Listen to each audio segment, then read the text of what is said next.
कहने का तात्पर्य यह है कि जीव के अंदर अनंत ब्रह्मांड नायक परमात्मा छुपा है। इसकी सीमा, शक्ति सीमा का कोई अंत नहीं। ऐसा अनंत परमेश्वर साथ में होते हुए भी जीव आज दर दर की ठोकर खा रहा है, केवल इंद्रिय सुख की गुलामी। भगवान बोलते हैं संयमे इंद्रिय ग्रामम सर्वत्र संबुद्धया। इंद्रिय ग्राम को समनियत करे, इंद्रिय समुदाय को सम्यक प्रकार से नियमित करके विकारों से थोड़ा अपने को बचाए। तो ऐसा पुरुष सर्वत्र समभाव से बरते, भूत मात्र के हित में रहे तो वो मुझे जल्दी पा लेता है। अब मर्जी आपकी, निराकार को मानो चाहे साकार को मानो, लेकिन संयम ये अनिवार्य शर्त है। और इंद्रियों का संयम रखने के कई उपाय महापुरुषों ने बताए। जैसे अपने सुख की लालच मिटाने के लिए अपने सुख के साधनों को बहुजन हितायक खर्चने से अपने इंद्रिय विकारी सुख की लालच मिटती है।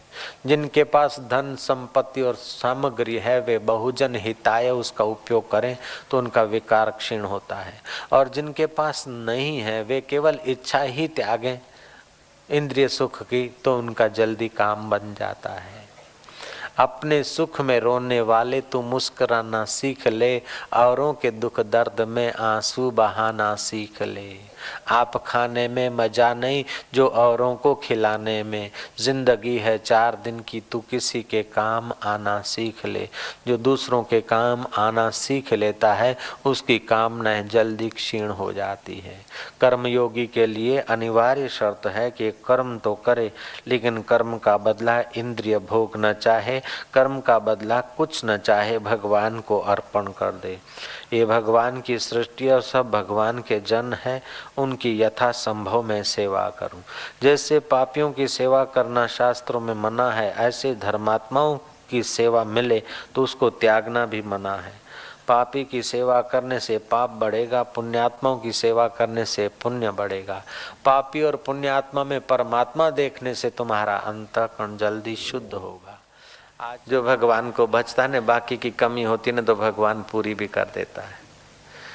जिसके पास बहुत समझ है, बहुत नॉलेज है, बहुत ज्ञान है, लेकिन अहंकार है कि मैं बड़ा नॉलेज वाला हूँ, मैं बड़ा विद्वान हूँ, मैं बड़ा ऑफिसर हूँ, मैं बड़ा ज्ञानी हूँ, मैं बड़ा जोगी हूँ, तो उसका बड़प्पन रेतीले तट पर जैसे इमारत का कोई भरोसा नहीं, ऐसे उसके बड़प्पन का कोई भरोसा नहीं। और कोई बड़ा है नहीं बाहर से, लेकिन सच्चे हृदय से भगवान के शरण है और इंद्रिय संयम है तो कितना भी छोटा हो, लेकिन वो बड़े से बड़े लोग जो चीज़ नहीं पाते वो ऐसा आदमी पा लेता है, उसमें कोई शक नहीं। क्योंकि भगवान के साथ उसका निर्दोष भाव से संबंध ये है कि अभागे विषयों ने, इंद्रियों के आकर्षण ने हमको भगवान के सुख से दूर रख दिया है। वाहवाही कान सुनते, इस कान को मजा दिलाने के लिए वाहवाही की आसक्ति से आदमी न करने जैसा कर बैठता है। इस नाक की सुगंध के लिए दुर्गंध युक्त वस्तुएं और परफ्यूम भी आदमी संभाल कर रखता है और लगाकर अपने को खुश नसीब मानता है। इस लूली को लाड लड़ाने के लिए न जाने कितने रसीले पदार्थ बनाता है, व्यंजन बनाता है। आवश्यकता नहीं होती तब भी 2 ग्रास स्वाद की गुलामी में ठोंस देता और बाद में रोग को आमंत्रण करता है। अगर खाने में संयम नहीं हुआ तो पेट का रोग अनिवार्य है। देखने में संयम नहीं हुआ तो जीवन शक्ति क्षीण होना अनिवार्य है। बोलने में संयम नहीं हुआ तो व्यर्थ की शक्ति नाश होना अनिवार्य है। ऐसे पति पत्नी के संबंध में भी संयम नहीं हुआ तो अकाल मृत्यु भी अनिवार्य है।